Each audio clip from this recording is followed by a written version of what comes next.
बात अमायरा केस की। दरअसल अमायरा के सुसाइड मामले में सीबीएसई ने नीरजा मोदी स्कूल को कारण बताओ नोटिस जारी कर दिया है।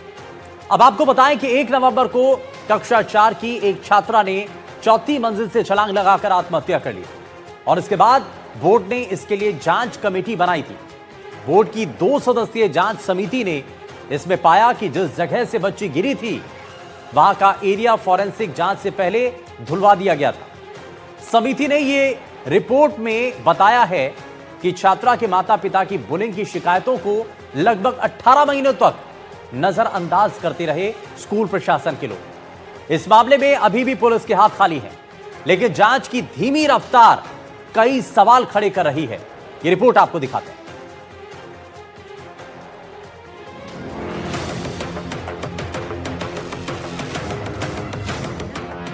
सीबीएसई ने नीरजा मोदी स्कूल को कारण बताओ नोटिस भेजा है। रिपोर्ट में बताया गया है कि निरीक्षण के दौरान स्कूल में नियमों के गंभीर उल्लंघन और बाल सुरक्षा और बुनियादी संरचना से जुड़ी भारी लापरवाही सामने आई है। समिति के मुताबिक स्कूल बच्चों के लिए स्वस्थ माहौल बनाए रखने में विफल रहा और बाल संरक्षण से जुड़े वैधानिक दायित्वों का पालन नहीं किया। बोर्ड ने स्कूल प्रबंधन से स्पष्टीकरण मांगा है। स्कूल को 30 दिनों के भीतर जवाब देने का समय दिया गया है, जिसके बाद बोर्ड नियमों के अनुसार आगे की कार्रवाई कर सकता है। आपको बता दें कि बोर्ड ने इस घटना के 2 दिन बाद यानी कि 3 नवंबर को 2 सदस्यीय समिति गठित कर विद्यालय का आकस्मिक निरीक्षण किया था, जिसमें यह पाया गया कि कुछ सुरक्षा प्रावधानों की अनदेखी की गई है। छात्र आईडी कार्ड नहीं पहन रहे थे, सुरक्षा समिति नहीं बनाई गई थी और 5000 से ज्यादा विद्यार्थियों के बावजूद सीसीटीवी निगरानी अपर्याप्त थी।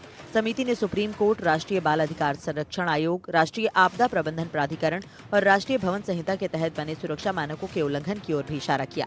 रिपोर्ट में ऊपरी मंजिलों पर सुरक्षा जाल की कमी, फ्लोर अटेंडेंट का अभाव और बच्चों की निगरानी में लापरवाही जैसी कई गंभीर कमियां दर्ज की गई। अब आपको बताते हैं कि सीबीएसई की जांच रिपोर्ट में आखिर मिला क्या है। तो ये पाया गया है कि 18 महीने से बुलिंग की शिकायत की जा रही थी। बुलिंग की शिकायत पर ध्यान नहीं दिया गया। सरप्राइज इंस्पेक्शन में सुरक्षा में कमी पाई गई, कमजोर मॉनिटरिंग पाई गई, राष्ट्रीय गाइडलाइंस का उल्लंघन भी पाया गया, एफिलिएशन बॉय लॉज में बड़े उल्लंघन, बच्चों की सुरक्षा के लिए पर्याप्त इंतजाम नहीं, स्कूल में हेल्दी माहौल की कमी। अमायरा केस में अब तक क्या हुआ है ये भी जान लीजिए। नाम अमायरा, क्लास 4th क्लास, उम्र 9 साल, स्कूल नीरजा मोदी, जयपुर। मौत 1 नवंबर। मौत कैसे हुई? स्कूल बिल्डिंग से गिरकर।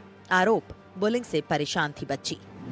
अमायरा केस में जांच कहां तक पहुंची है? तो पुलिस की जांच जारी है, लेकिन उनके हाथ अभी तक खाली हैं। सीबीएसई की जांच में कई कमियां मिली हैं। एनसीपीसीआर की जांच रिपोर्ट का इंतजार हो रहा है। इस केस में कौन क्या कह रहा है? तो स्कूल प्रशासन 1 नवंबर से चुप है। पुलिस की टीम की जांच जारी है। अमायरा के परिजनों का कहना है कि एक्शन कब होगा। अमायरा के सुसाइड के पीछे क्या क्या थ्योरी बताई जा रही है ये भी जान लीजिए।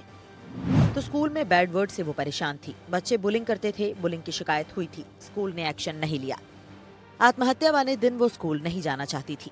छात्रा के परिवार से मुलाकात के दौरान समिति के सदस्यों को पता चला कि स्कूल ने लंबे समय से चली आ रही बुलिंग की शिकायतों पर कोई ठोस कदम नहीं उठाया।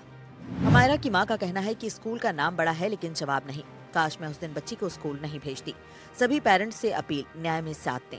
बच्ची के साथ अन्याय हुआ, एक्शन जरूर हो। बुलिंग की शिकायत की थी लेकिन एक्शन नहीं लिया गया। अमायरा मानसिक रूप से पूरी तरह सामान्य थी। अमायरा के पिता का कहना है कि पुलिस शिक्षा विभाग एक्शन नहीं ले रहा। सबूत के बाद भी एक्शन नहीं लिया जा रहा। शिक्षा विभाग जानबूझकर टाल मटोल कर रहा है। शिक्षा विभाग उल जुलूल सवाल पूछ रहा है। बच्ची को हैलोवीन का सपना आया, ये सवाल पूछा गया। इस घटना के बाद से सवाल ये उठ रहे हैं कि मौत के सबूत क्यों मिटाए गए, खून के धब्बे क्यों मिटाए गए, स्कूल प्रबंधन ने क्या एक्शन लिया, शिक्षा विभाग की टीम को एंट्री क्यों नहीं मिली, बुलिंग की शिकायत पर एक्शन क्यों नहीं लिया गया। इस मामले में शिक्षा मंत्री मदन दिलावर का कहना है कि जांच रिपोर्ट का रिव्यू करने के बाद वो स्कूल पर उचित कार्रवाई करेंगे। मेरे पास वो संभव हो सकता है कल या शाम तक रिपोर्ट आ जाए। उस रिपोर्ट का अध्ययन करने के बाद आगे कार्रवाई करेंगे। क्योंकि मैं स्वयं घटना के दूसरे या तीसरे दिन परिवार में होकर आया था, सारी बातचीत करके आया हूँ और हमने आश्वस्त किया था कि जो भी इसमें दोषी होगा वो छूटेगा नहीं। जांच रिपोर्ट के मुताबिक घटना से पहले के अंतिम 45 मिनटों में बच्ची ने 5 बार अपनी क्लास टीचर से मदद मांगी थी। सीसीटीवी फुटेज में दिखा कि टीचर ने कोई ठोस कदम नहीं उठाया बल्कि कक्षा में डांट लगाई। बच्ची असहज, परेशान और डरी हुई दिख रही थी, पर उसे स्कूल काउंसलर के पास नहीं भेजा गया। ये व्यवहार सीबीएसई के परामर्शदाता व्यवस्था, एंटी बुलिंग प्रोटोकॉल और पॉक्सो कानून के तहत रिपोर्टिंग से संबंधित नियमों का उल्लंघन है। अब देखने वाली बात यह होगी कि स्कूल की चुप्पी आखिर कब टूटती है और कब अमायरा को इंसाफ मिल पाता है। निर्जा मोदी स्कूल की छात्रा अमायरा के मौत के मामले के बाद अब जो है सीबीएसई बोर्ड के द्वारा जो है स्कूल को एक नोटिस जारी किया गया है, जिसमें स्कूल के अंदर पाई गई खामियों का भी जिक्र किया गया है और साथ ही जो सबूत थे उन सबूतों को मिटाने का भी जो है इसमें जिक्र किया गया है और स्कूल से 30 दिन के अंदर अंदर इस पूरे मामले को लेकर अब जवाब देना होगा। सहयोगी जसराज के साथ वीरेंद्र सिंह शेखावत, एनडीटीवी।